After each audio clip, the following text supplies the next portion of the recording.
Hello, and welcome to Access Humboldt's Community Voices. I'm Paul Bressoud, I'll be your host. We're speaking with Ron White, Community Strategies Program Director from the Humboldt Area Foundation. Big title, what is that? Titles often mean very little outside of an organization. Essentially, my job, community strategies job, is to respond to community needs. And in this case, we were looking at the question of racial equity because we heard from organizations that being majority white up in this part of California, all the institutions are headed pretty much by whites. The management structure is pretty much white. Their orientation is culturally white. And yet we have an increasing diversity of population, people of color, Latinx, Native, who are underserved as a result of that. And so we tend to step in where no single organization can actually step in to do the job. And we've heard from multiple organizations that there's a need, hence the Equity Alliance of the North Coast, which I head up. The Humboldt Area Foundation identified this problem and then got you to be the leader to try to solve this problem here in Humboldt County? Yeah, essentially we went through several listening campaigns. We had several other indicators that this was a need. And when no one other organization stepped up to actually fill that gap of training, building skills, getting people's resiliency built for having conversations about race, we stepped into it. And that was right around the time I got hired. Do you actually approach these institutions, or do they go ahead and ask for help? We're basically dealing with the coalition of the willing. So those who are interested come to us. And the response has really been quite tremendous, not only on the institutional level, but the general population as well. One of the things I read in the information is that 50% of our school populations are students of diversity, and yet 80% of the people that are running the schools, and I would say even a greater percentage of the faculties of the schools, are Anglo. Are mostly schools coming to you and talking to you? Schools have become part of this. We're really fortunate to have the Office of Diversity, Equity, and Inclusion at HSU. Actually begin a program. Actually, she was a person who went through our training and development and was a teacher in the system. She moved to the Office of Diversity, Equity, and Inclusion at HSU, and now she's actually focused on K through 12 schools districts. How long have you been doing this type of work? So my first touch into dealing with civil rights, human rights issues was when I was 12. And the Civil Rights Organization Student Nonviolent Coordinating Committee came to Columbus, Georgia, which was my hometown. And we had a boycott against the store, which was discriminating in hiring. And that was at 12 years old? 12 years old. What year? Not to date you, but to give us a historical context? This was 1963. Okay, so right in the middle of the civil rights movement, the desegregation movement. Did you stay active in that kind of interest from that point on? You know, I'm a child of the 60s. I was born in 1951, and I'm a child of the 60s in many regards, with the women's movement and anti-war movement.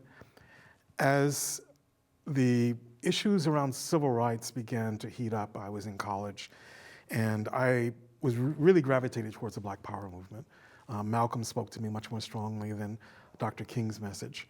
And yet I was beginning to sort of pick up strains of Black nationalism that was moving towards separatism that I found I just could not really accept. Having grown up in a segregated South, to me, and looking at history, I've often noticed that when people are sort of put into a reserve or moved off onto isolated from the majority population, good things are not necessarily in store for them, nor are opportunities in store for them. Fast forward 50 years, what are the challenges of the work now? Well, let me mention that we have one significant advantage, and that is, I think in the 40s, 50s, and 60s, all of those movement leaders thought that all we needed was legislation. And there were all those who were on the other side to sort of know we need to change hearts as well as policies. And now we know we need to do both. But what we did not have then, and we do have now, is actually neuropsychology on our side. We have brain science. We have brain science that actually informs our trainings, tells us about the role of implicit bias. It lets us know why it's been so hard to move the needle. And in that sense, it's awakened us to the fact that it's not the explicit racists, those who absolutely sort of say, I believe there is a hierarchy of human value, and it's based on skin color, with whites at the top and various people graded in between, which we know biologically is absurd. Those aren't the people. Those people make up maybe 8 to 10% of the total population in this country, though it does seem to be growing. Well, it's more. Hang on one. Is that? I was just going to say, has the needle moved? I mean, as a 30-year teacher in a public school system, I do think young people are hipper than ever as far as their diverse outlook on everyday life. I would agree that they want to be, and yet I would say that their behavior and most of the way in which they act is conditioned completely by the social situation that they find them in. And in this social situation, in this country, race is absolutely hierarchical. And as a concept, that's why it was created. And it has a powerful influence on all of our institutions, all of our policies, even our deep psychology. And this is where implicit bias comes in. We realize that when we train around implicit bias, and this is a standard part of our training, as well as looking at racism on the interpersonal level, looking at racism on the institutional level, and looking at racism on a structural level, how institutions interact together, how they actually form new ways of thinking, a worldview, as it were. If we begin to actually look at implicit bias internally and interpersonally and on the institutional level, then we actually begin to sort of remove those policies and practices on a much more fundamental level. And so that makes the possibility of change much more significant. It seems like such a daunting task with the weight of a socialization that's gone one way, throughout the history of the country. Yeah, this is the thing. When you actually look at the history of the country, you've got to realize that the concept of race is actually only a few hundred years old. That's true. That's a long time to get a point across. It's a long time to get a point across, but if we can construct it, we can deconstruct it. Think of the reign of kings. That was for millennia. How many kings do we see floating around with real power today? Right. So, and think of even slavery in this country, right? Our whole economy was built on slavery. And yet, in one fell swoop, people were freed. So, again, it is possible to have these kinds of social revolutions if we have the right kinds of strategies and the right kind of commitment. You see certain old negative behaviors being reinforced nowadays, but do you see a reaction to that by people that maybe are more active and more aware because of some of the messaging that's happening? I think that most people have the values in this country of not wanting to fall into those old patterns. They fall into them by default, only because they don't realize that they need to do a close examination, again, using that lens of implicit bias, in order to be able to sort of decontaminate their values so that their values and their behavior actually lines up. So I think that generally, when you go to the population, when you hear things from the national dialogue that are explicitly racist, people are outraged. The question is, how do we then create policies, practices, and norms so that those kinds of statements not only are outrageous to us, but literally their history in this country begins to die out. How do you motivate people to go ahead and help institute the kind of changes that are going to bring that forward? Is that your job, what you're doing right now? People come to us, so that motivation is already there. And I think that there is an upward trajectory of people who, in this general population, I would say 75 to 80% of the people want to do better. And let's face it, man, it's more fun this way. It is more fun this way. You know, when we have a diverse population, like I'm sure the variety of guests that you have on, it's like, this is a little taste of heaven. Right. So when we can actually do that better, and nothing in our society actually equips us now to have those cross-cultural, cross-differences kinds of conversations in a way that's deep. But when we get good at this, we are going to have so much fun. We're going to be able to connect with so many people. We will not be having those guest who's coming to dinner kinds of moments in our families. Right. Wow, that was an old reference, wasn't it? I really dated myself with that one. But instead, I remember that. yeah. But instead, we will be welcoming these. You know, I mean, I look at. I'm in an interracial family right now, and I look at. We were the first in both of our families. I look at my nieces and nephews now, and they're from all over the world, literally. Thailand, Korea, Japan, Mexico. African American, and African. So it's amazing. It's an amazing mixture that we're sort of moving into. Well, California is a unique place. Is this type of training or this type of movement happening elsewhere in the country? Yes, absolutely. And we're finding that the field of philanthropy, where foundations are turning more and more to this kind of work. So one of the institutions that we sort of based our work on was the Government Alliance for Racial Equity, which started in Seattle. And now they're dealing with over 100 different municipalities around the country. Each of them going deep on implicit bias, designing plans to look at the policies, practices, and norms of their organizations, institutions, and governments from top to bottom, and basically making dramatic changes in their ability to increase diversity and increase a cultural warmth in terms of welcoming diverse populations. Asking that question geographically one step farther, back in your original home, Georgia, there are groups in the traditional old cradle of the South that are working in these kind of ways? I would say everywhere. Everywhere. That's reassuring. It is reassuring. I mean, I do think this country is on a march. We just need more skills, we need better practice, and we need political commitment, top, middle, and bottom.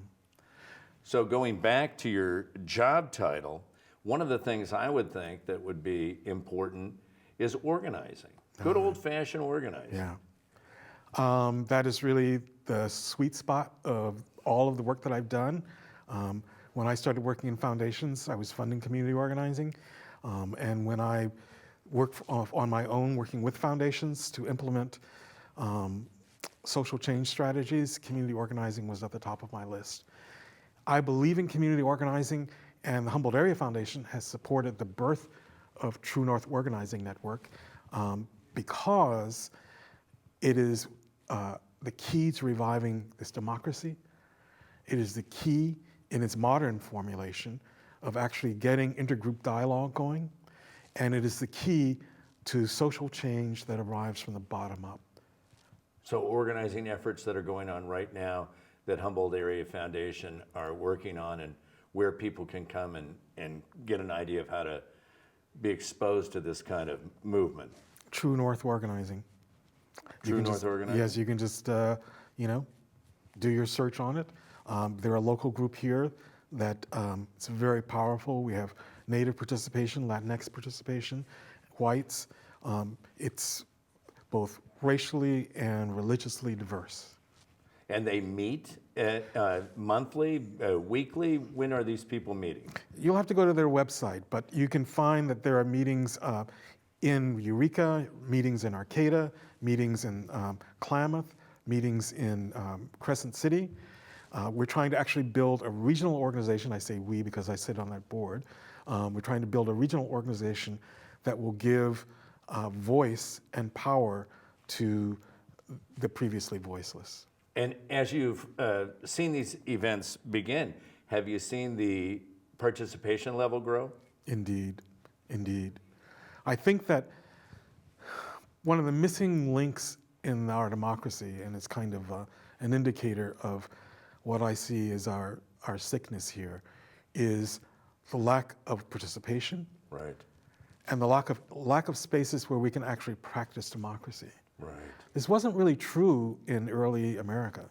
I mean, it was limited in terms of who was allowed in the room to practice democracy. Right. But there were many town halls existed. Exactly. And now, most times when we have such town halls, they turn into yelling matches. And so we've lost that skill. Right. True North retrains people in that skill. When they hold town halls, they are orderly. I mean, they were so powerful and orderly that the tribes have asked them to assist them in their tribal elections. So that is definitely a space of renewal. So for everyone out there, truenorth.com, you can find out why these events are happening. Ron White, thank you very much. Fascinating. Once again, I wish we had more time. That does it for this segment of Community Voices, and we'll see you next time.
Thank you.